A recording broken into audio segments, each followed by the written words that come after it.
Hello, good evening, everybody. Wednesday evening Q&A with me, Philippa Fabbri. I've got my dogs here with me to keep me company, but hopefully I'm not going to be alone this evening. Hopefully some of you are going to join me, and hopefully some of you are going to send me some questions.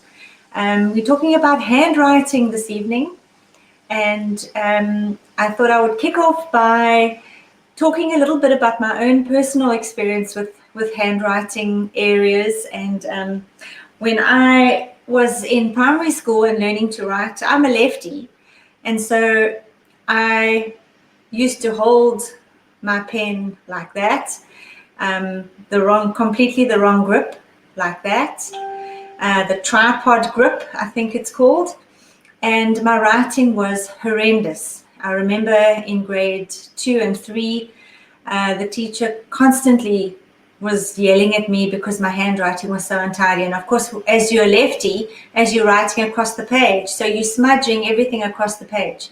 And for some reason, I don't know why, we used to write with a B, pencil B, not HB, but B.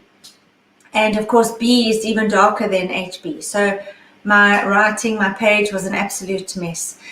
And so I used to have to practice writing every weekend. So the teacher used to give my mom these pages of letters that I used to have to trace over and practice. And every Saturday morning, I spent my Saturday morning doing school, practicing my handwriting and doing story sums, because I was horrendous at story sums as well. And I really got quite developed quite an issue with writing. I hated writing, and I used to write the bare minimum on the page because I didn't want to get into trouble with my handwriting. And so my essays were very short. Although I loved spelling and I was quite good at spelling and remembering the grammar rules, my essays were not very good. And even so, in high school, when I was doing history, I had to do history. I took history as a subject. My essays were very short and to the point. And I don't think I did very well in history, so I then swapped and did geography instead. But anyway, so yeah, I didn't have a great experience with handwriting at school. And I remember also I chopped and changed my style all the time. I never kept the same style of handwriting. I would try and adapt to what I could write best. And my writing used to slant to the left, and then it might slant to the right. And then it was very wide, and then it was very narrow. And I constantly was trying to find the best type of writing for myself. So my writing never looked the same. So I suppose because I struggled at school as well with maths particularly and handwriting, I think that's what propelled me into this career of helping children who struggle at school, because I was there. I was one of those children. So I decided I wanted to do a series on helping children with their learning barriers. We've done one on maths, we've done one on reading, and tonight we are doing a quick summary on writing and handwriting and penmanship. And I thought I would just quickly summarize a couple of the issues. And please, if you have got any questions or comments, do post them in here. I can see, I am able to see them as they come through. And you can certainly pop something in the comments there, and I will try my very best to give you some advice and recommendations. So let's go. There are 5 writing skills that children need to acquire when they're at school. The one is handwriting. The second one is learning the grammar rules. The third one is generating ideas. The fourth one is writing those ideas down. And the fifth one is being able to criticize your writing. So looking at your writing and being able to correct it or edit it.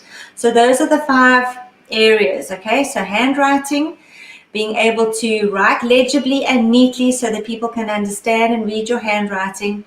Number 2 is being able to think and use the grammar rules, spelling rules, and all the necessary English rules that come along with when you are writing. The third one is generating ideas, thinking creatively and putting those ideas down. The fourth one is putting those ideas down in a way that people can understand what you're saying. And the fifth one is editing your own work, being able to review your writing. So if we fire away and we handle the handwriting one. So as I said, My handwriting at school was absolutely horrendous. I'm going to pop up a picture here of, I think if I had done any writing at school, it would have probably looked something like this. So as you can see, they are not making the letters correctly. There's no spacing happening there. They're not being able to stay in the lines. They're slanting to the one side. It looks like that they really struggled to make those letters, and they probably took 15 minutes just to write those words. So that is what we call dysgraphia, deciphering dysgraphia. Dysgraphia is what we're chatting about tonight. And like I said, there are those 5 areas that we're going to be looking at this evening. Any kind of area where the child is struggling to put thoughts down on paper is what we call this particular area, dysgraphia. Okay, so handwriting, they struggle to copy from the board. Their writing is not legible. Their posture is wrong. Well, they might sort of sit to the side. We always say sit up straight when you're doing your writing. Make sure that your feet are on the floor. Make sure that you're facing your paper. The position of the hand on the page is also very important. That hook for a lefty, that hook grip is not very good. You're going to get a cramp in the hand. And because the writing is uncomfortable, they won't enjoy writing because, number one, they're holding the pen too tightly. They're pressing too hard or too soft on the page. There's way too much effort that goes into actually manipulating those muscles in the hand. So you need to really make sure that your child is sitting properly, that the grip is correct, that they're holding the pen correctly. And if they aren't, there are pencil grips that you can get, lovely pencil grips that they can use. They can slide them onto the pen or pencil, and they can then, that shows them how to hold the pen properly. I would say also you need to check your children's eyes. Make sure that if they're not being able to copy off the board, or if they're struggling to make the letters correctly, that their eyes are good, that you've checked their sight. And what you can also do is like what I was having to do every Saturday morning is trace over the letters. So get them a template or something where they can trace over the letter, or write dot letters and they need to trace over the dots. I spoke about the pencil grip already, and maybe you might need to send them to occupational therapy for a while, just so that they can learn those fine motor. These little muscles in the hand need a lot of work. So things like getting little balls of plasticine and making little balls with their finger, putting elastic around, and they need to open and close the elastic, getting them to manipulate a clothes peg. Anything where they are exercising those muscles would be very, very good. All right, before I go on to the grammar rules, let me have a look at my friends and see who's saying hi. Mimi, it's good to see you. My Ginger Ninja says I have a font of my own. Yeah, I think we all develop our own writing style, and that's fine if it's legible. But thank goodness for computers these days, because now I love writing. I mean, I write articles all the time, but if I didn't have a computer, my articles would be very short and sweet. And I love my computer because I'm able to use the computer. Mimi, I wonder, no, she says she's a righty. Okay. Gina and Mimi, you're not going to have your own private conversation here, right? Right. Moving on.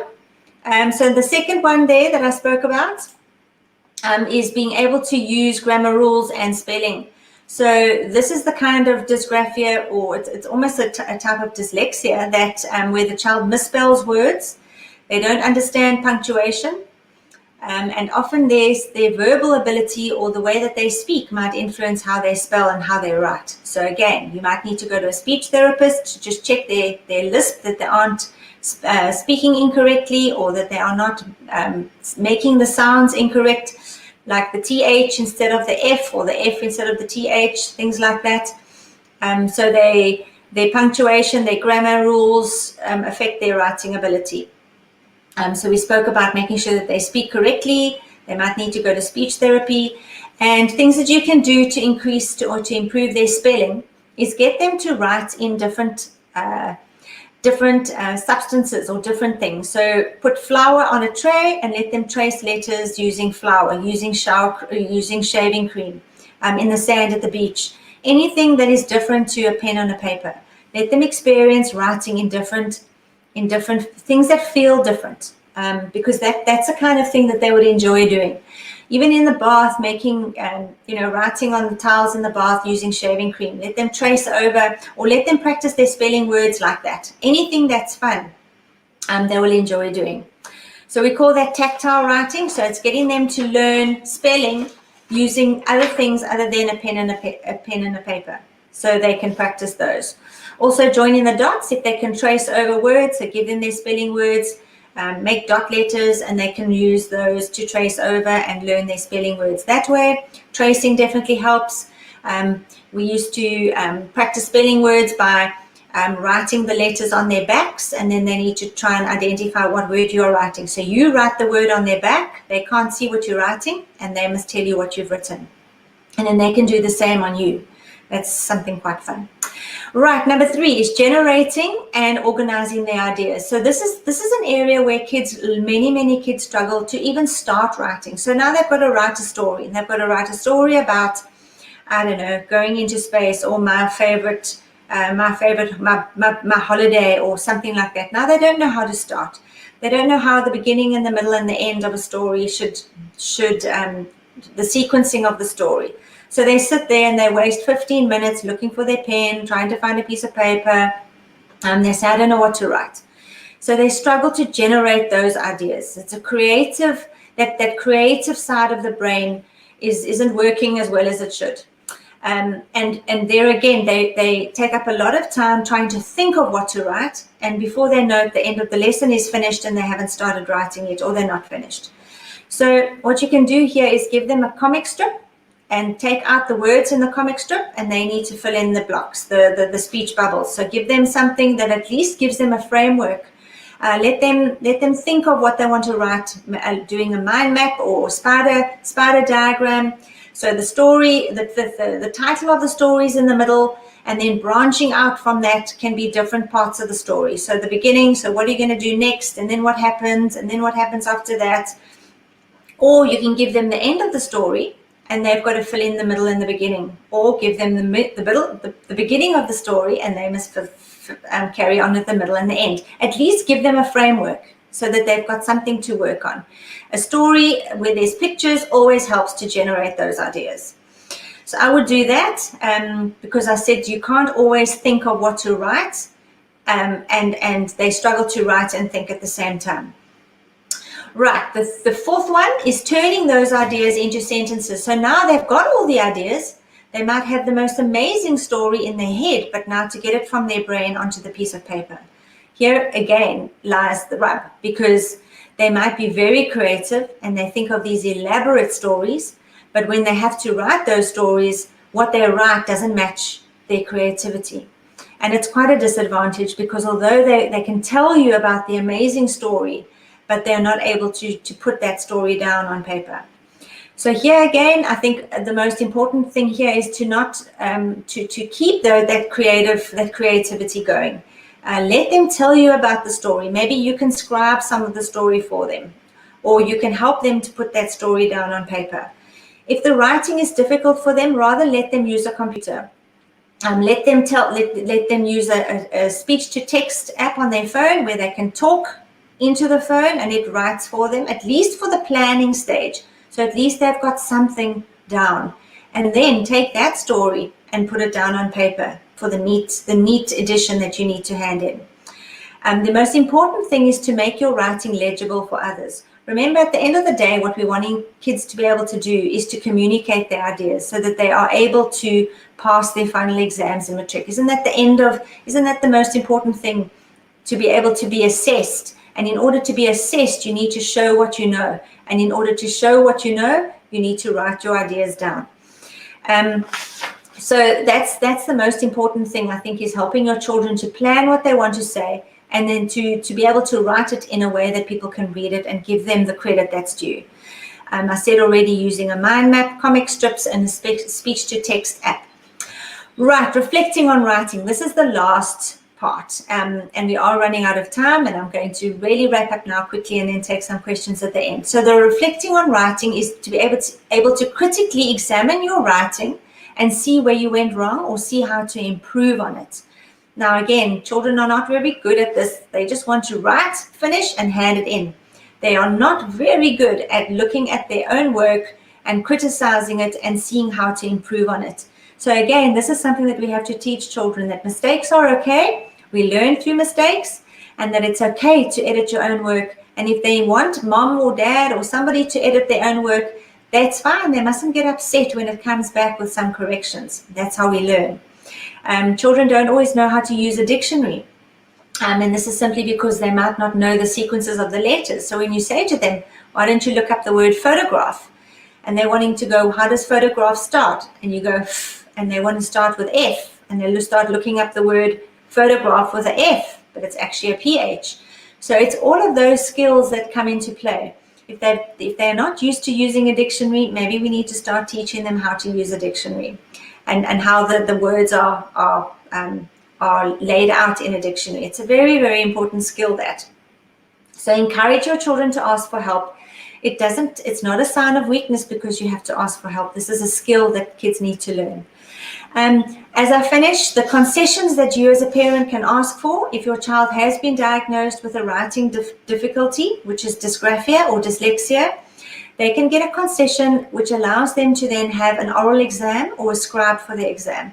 So this is a concession that is granted by the Department of Education if your children are writing the CAPS exams, or if they're writing an IEB exam, it's granted through the IEB, or if they are writing through Sakai, they can apply for their concession through Sakai.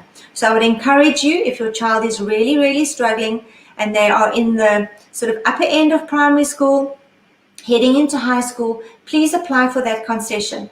But remember, it needs to be a diagnosis that's given by a professional, either a clinical psychologist, not a counseling psychologist, an educational psychologist, or somebody that is able to diagnose that difficulty, say that this child has dyslexia and therefore they need to get a concession for the exam. So that's it, guys. 15 minutes. We've gone slightly over time. Thank you for watching. If there are any questions, like I said, you can post those in the comments. I will be checking this feed and making sure that there isn't anything that I've missed. But my name is Philippa Fabbri. I do this every Wednesday at 8 o'clock. Next Wednesday, I'll be chatting with my friend Danny Ahing, and we'll be talking about memory and how to improve your child's retention of information. So I'm going to sign out. Thank you so much for watching. I want to finish off with a picture, which we were sort of looking at this last week when I did my the stream with Danny. We were talking about how you're writing in exams. The first 2 pages looks like that, the middle pages, and then the last 2 pages, because again, your hand gets tired, you're struggling to finish, and that's how it might end up. And you don't want it to do that. Otherwise, you are not going to get any marks for that exam. Right, so thanks for watching, everybody. Have a great evening. Good night.